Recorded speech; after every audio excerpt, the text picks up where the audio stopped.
નમસ્કાર મિત્રો, વિડીયોની શરૂઆતમાં હું તમને એક બહુ જ રસપ્રદ સવાલ પૂછવા માગું છું. શું તમે ક્યારે વિચાર્યું છે કે આજથી 1000 વર્ષ પહેલાં જ્યારે પૃથ્વી પર કોઈ ગૂગલ મેપ, સુપર કમ્પ્યુટર કે આધુનિક ક્રેન જેવા મશીનો નહોતા, ત્યારે આપણા પૂર્વજોએ પથ્થર પર કેવી રીતે ભૌગોલિક ગણતરી કરી કે વર્ષના બરાબર ચોક્કસ દિવસે સૂર્યનું પહેલું કિરણ સીધું ગર્ભગૃહમાં પડે? હા, આ કોઈ કાલ્પનિક વાર્તા નથી, પણ આપણી ઘરે ગુજરાતની પવિત્ર ધરતી પર બનેલો એક જીવતો જાગતો ચમત્કાર છે. આજે આપણે યાત્રા કરવા જઈ રહ્યા છીએ મહેસાણા જિલ્લામાં પુષ્પાવતી નદીના કિનારે આવેલ ભવ્ય મોઢેરા સૂર્ય મંદિરની.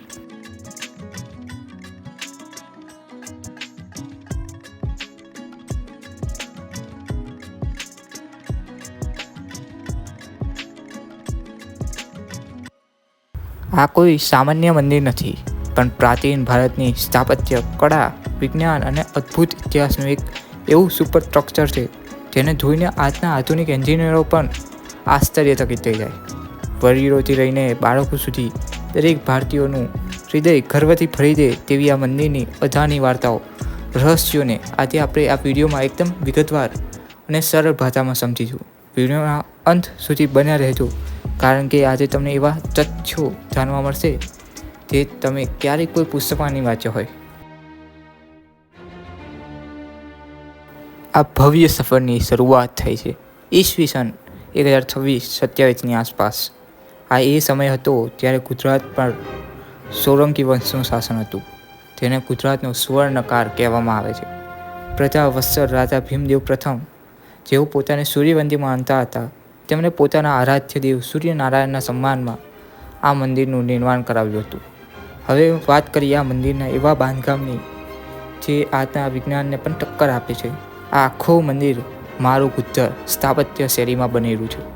આ શૈલીની સૌથી મોટી ખાસિયત એ છે કે આખા મંદિરના નિર્માણમાં ક્યાંય પણ લોખંડની ખીરી, ચૂનો કે સિમેન્ટનો ઉપયોગ નથી થયો. પથ્થરોને એકબીજામાં રોક કરીને, એટલે કે ઇન્ટરરોકિંગ પદ્ધતિથી આખી ઇમારત ઊભી કરાઈ છે. આ ટેકનોલોજી કેટલી પાવરફુલ છે તેનું ઉદાહરણ આપણને વર્ષ 2001ના ભયંકર ભૂકંપ વખતે જોવા મળ્યું. જ્યારે આખું ગુજરાત ધ્રુજી ઉઠ્યું, ત્યારે પણ આ મંદિર એકદમ અડીખમ ઊભું રહ્યું. આપણા પૂર્વજોની આ એન્જિનિયરિંગ સ્કિલ માટે એક લાઇક તો જરૂર બને છે. ઇતિહાસની સાથે સાથે આ સ્થાનનો પૌરાણિક અને આધ્યાત્મિક ઇતિહાસ પણ ખૂબ જ રસપ્રદ છે. સ્કંદ પુરાણ અને બ્રહ્મ પુરાણ અનુસાર પ્રાચીન કાળમાં આ વિસ્તાર ધર્મારણ્ય તરીકે ઓળખાતો હતો. તમે રામાયણની વાર્તા તો સાંભળી જ હશે. રામાયણના યુદ્ધમાં જ્યારે પ્રભુ શ્રી રામે લંકાપતિ રાવણનો વધ કર્યો, ત્યારે રાવણ એક પ્રખંડ જ્ઞાની બ્રાહ્મણ હોવાને કારણે ભગવાન રામ પર બ્રહ્મ હત્યાનું પાપ લાગ્યું હતું. ભગવાન હોવા છતાં સંસારના નિયમોનું પાલન કરવા માટે પ્રાયશ્ચિત કરવું જરૂરી હતું. પોતાના ગુરુ વશિષ્ઠની આજ્ઞાથી ભગવાન રામ આ પવિત્ર ધર્મારણ્ય ક્ષેત્રમાં આવ્યા. અહીં તેમણે પવિત્ર યજ્ઞ કર્યો અને તપસ્યા કરીને આ પાપમાંથી મુક્તિ મેળવી. ત્યારબાદ તેમણે આ જમીન પર મોઢેરે ગામની સ્થાપના કરી, જે આજે મોઢેરા તરીકે ઓળખાય છે. જે ભૂમિ પ્રભુ શ્રી રામના ચરણોથી પાવન થઈ હોય, ત્યાં સૂર્યનારાયણનું મંદિર હોવું એ કોઈ સામાન્ય વાત નથી. ચાલો હવે આ મંદિરના ગણિતને સમજીએ. આખું મંદિર મુખ્યત્વે 3 ભાગમાં વહેંચાયેલું છે અને દરેક ભાગમાં એક ગૂઢ રહસ્ય છુપાયેલું છે. પરંતુ હું તમને આજે આ ત્રણેય રહસ્યો વિશે નહીં કહું, કેમ કે એ માટે આપણે બીજો વિડીયો પણ બનાવીશું. આજે હું તમને સૂર્યકુંડ વિશે કહીશ. આ મંદિરની બરાબર સામે આવેલો એક અદ્ભુત અને વિશાળ પગથિયાવાળો કુંડ જે તમે જોઈ રહ્યા છો, તે આ કુંડના પગથિયા પર નજર કરશો તો તમને નાના મોટા 108 મંદિરો જોવા મળશે.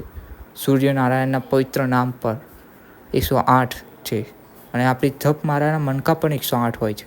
આ દર્શાવે છે કે તે જમાનાના કારીગરો ધર્મ અને ગણિત બંનેના પાક્કા જ્ઞાની હતા. આજના વિડીયોમાં બસ આટલું જ. આવતા વિડીયોમાં હું તમને આ ભવ્ય વારસા ઉપર થયેલું આક્રમણ અને બંને ગૂઢ રહસ્યો વિશે કહીશ. ત્યાં સુધી ચેનલ સબસ્ક્રાઈબ કરી દેજો.